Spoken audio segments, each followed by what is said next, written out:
अध्याय 11 विराट रूप। अर्जुन ने कहा, आपने जिन अत्यंत गुह्य आध्यात्मिक विषयों का मुझे उपदेश दिया है, उसे सुनकर अब मेरा मोह दूर हो गया है। हे कमल नयन, मैंने आपसे प्रत्येक जीव की उत्पत्ति तथा लय के विषय में विस्तार से सुना है और आपकी अक्षय महिमा का अनुभव किया है।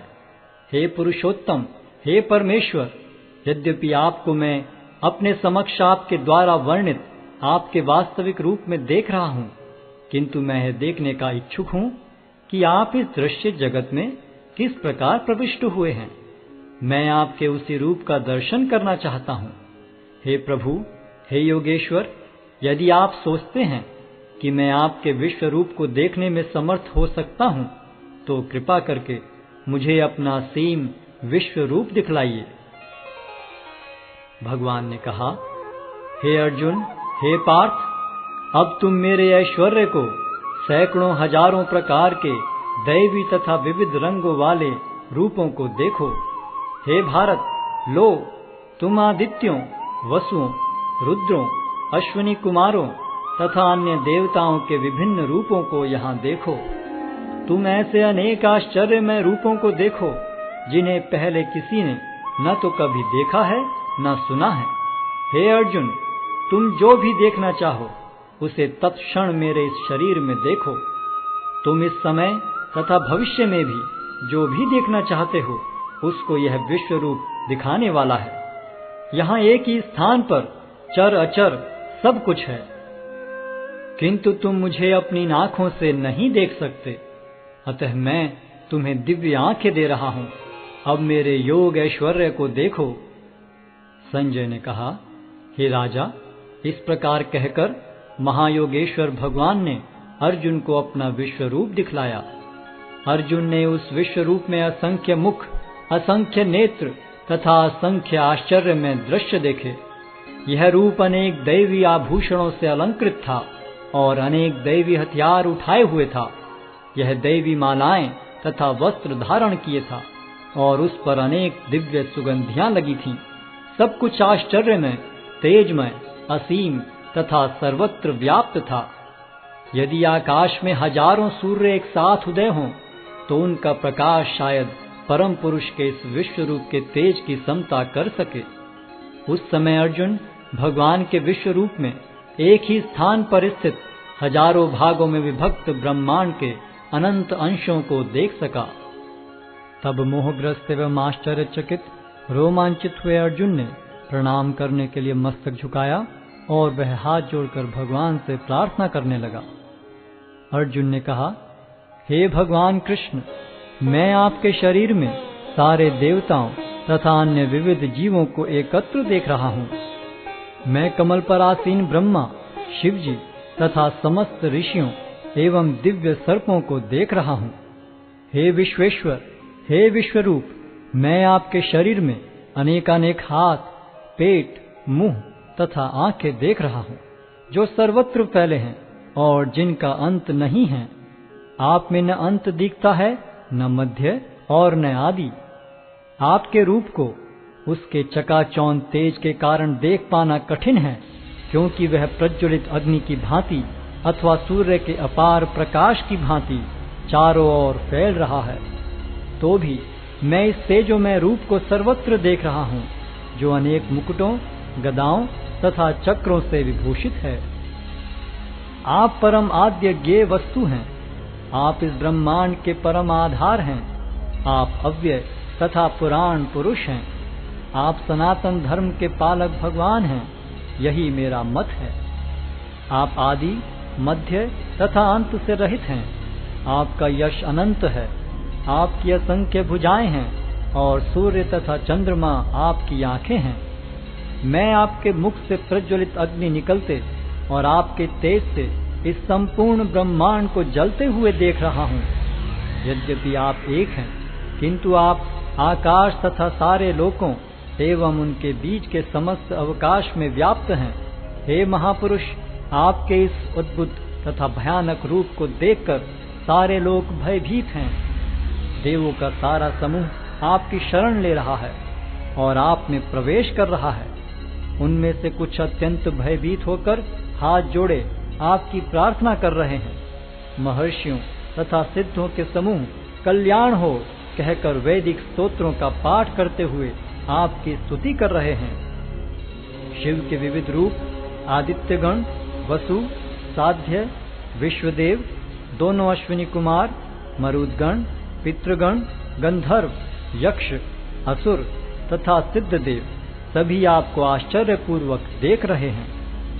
हे महाबाहु, आपके इस अनेक मुख, नेत्र, बाहु, जंघा, पांव, पेट तथा भयानक दांतों वाले विराट रूप को देखकर देवतागण सहित सभी लोग अत्यंत विचलित हैं और उन्हीं की तरह मैं भी हूँ।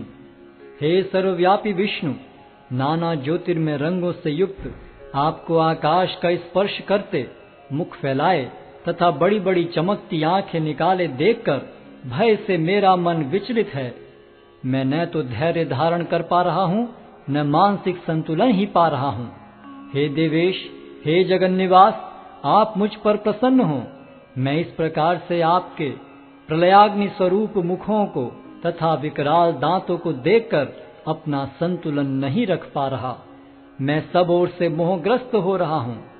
धृतराष्ट्र के सारे पुत्र अपने समस्त सहायक राजाओं सहित तथा भीष्म, द्रोण, कर्ण एवं हमारे प्रमुख योद्धा भी आपके विकराल मुख में प्रवेश कर रहे हैं। उनमें से कुछ के शिरों को तो मैं आपके दांतों के बीच चूर्णित हुआ देख रहा हूँ।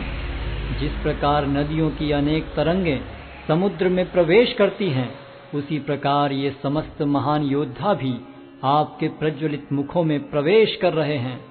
मैं समस्त लोगों को पूर्ण वेग से आपके मुख में उसी प्रकार प्रविष्ट होते देख रहा हूँ, जिस प्रकार पतंगे अपने विनाश के लिए प्रज्वलित अग्नि में कूद पड़ते हैं। हे विष्णु, मैं देखता हूँ कि आप अपने प्रज्वलित मुखों से सभी दिशाओं के लोगों को निगले जा रहे हैं। आप सारे ब्रह्मांड को अपने तेज से आपूरित करके अपनी विकराल झुलसाती किरणों सहित प्रकट हो रहे हैं। हे देवेश, कृपा करके मुझे बतलाइए कि इतने उग्र रूप में आप कौन हैं। मैं आपको नमस्कार करता हूँ, कृपा करके मुझ पर प्रसन्न हो। आप आदि भगवान हैं। मैं आपको जानना चाहता हूँ, क्योंकि मैं नहीं जान पा रहा हूँ कि आपका प्रयोजन क्या है।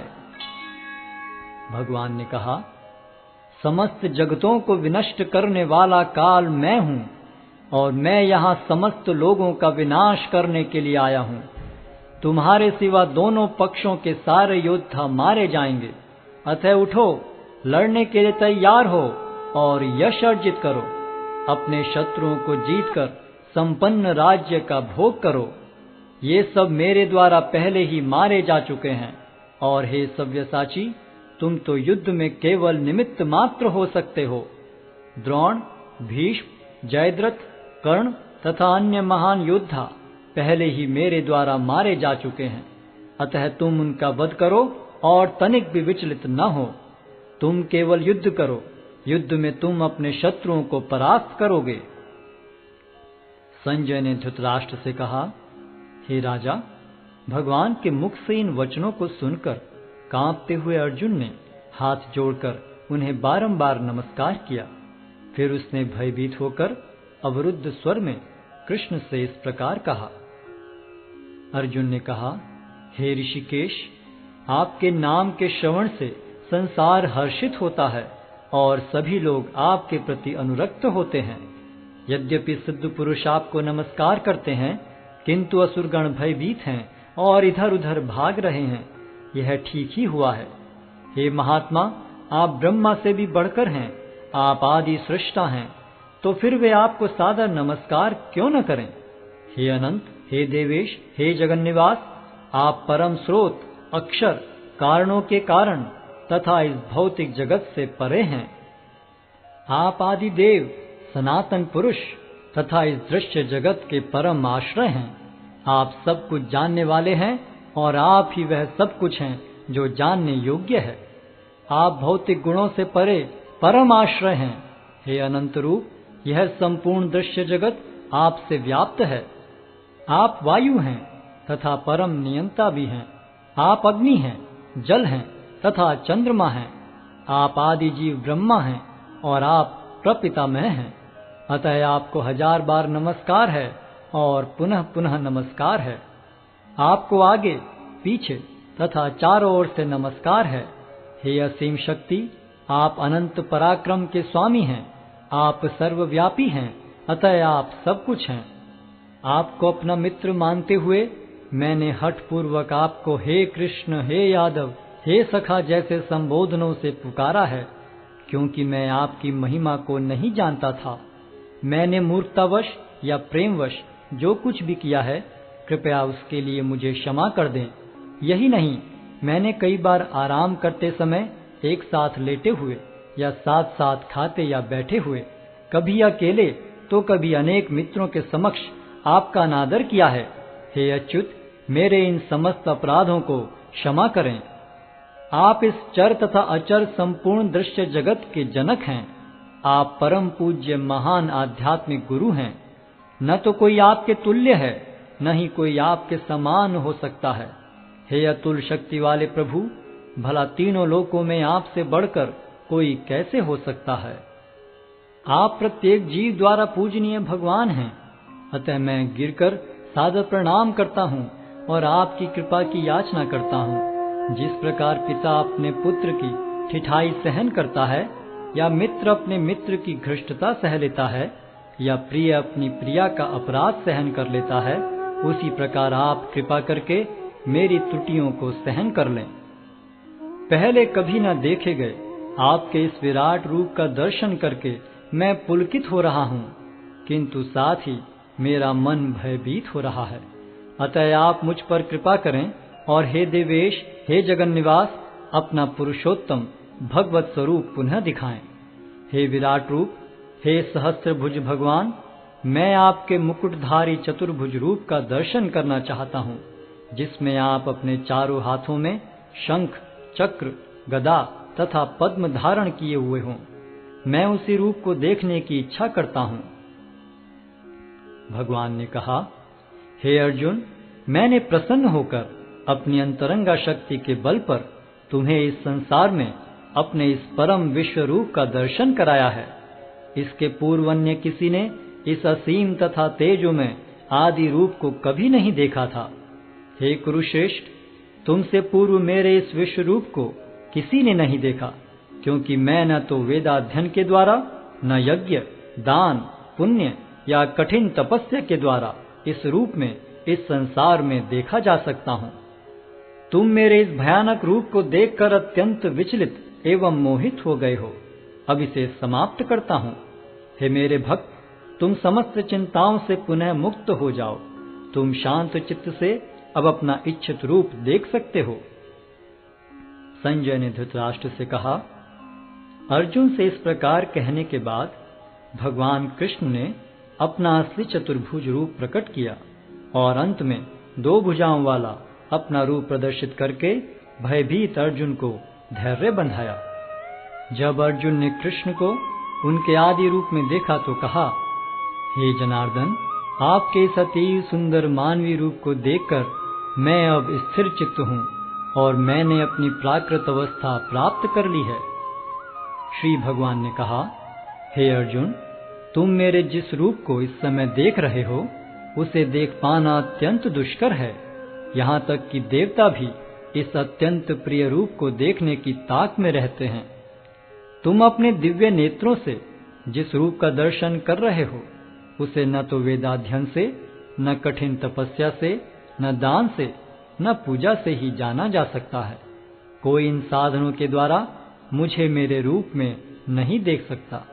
हे अर्जुन, केवल अनन्य भक्ति द्वारा मुझे उस रूप में समझा जा सकता है जिस रूप में मैं तुम्हारे समक्ष खड़ा हूँ, और इसी प्रकार मेरा साक्षात दर्शन भी किया जा सकता है। केवल इसी विधि से तुम मेरे ज्ञान के रहस्य को पा सकते हो। हे अर्जुन, जो व्यक्ति सकाम कर्मों तथा मनोधर्म के कलमश से मुक्त होकर मेरी शुद्ध भक्ति में तत्पर रहता है, जो मेरे लिए ही कर्म करता है, जो मुझे ही जीवन लक्ष्य समझता है और जो प्रत्येक जीव से मैत्री भाव रखता है, वह निश्चय ही मुझे प्राप्त करता है।